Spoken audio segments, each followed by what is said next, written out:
સિહોર તાલુકાના સણોસરા ગામ નજીક ટ્રેક્ટર પલટી ખાઈ જતા ટ્રેક્ટરના ચાલકનું મોત નીપજ્યું હતું.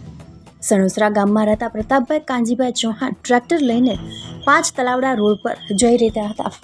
ત્યારે કોઈ કારણોસર ટ્રેક્ટર રોડની સાઈડમાં પલટી ખાઈ જતા પ્રતાપભાઈ ચૌહાણનું ગંભીર ઈજા થવાથી મોત નીપજ્યું હતું. અકસ્માતની આ ઘટના અંગે પોલીસે તપાસ હાથ ધરી હતી.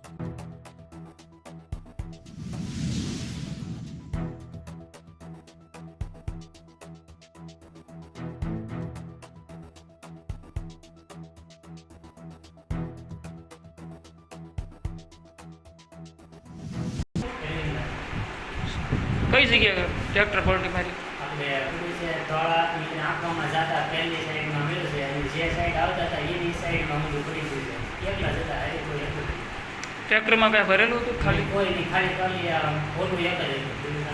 ભાઈનું નામ શું છે? હે ભાઈનું નામ શું? પ્રતાપભાઈ કાંજીભાઈ ચૌહાણ ક્યાં રહે છે? જરિયાવાળા રોડે.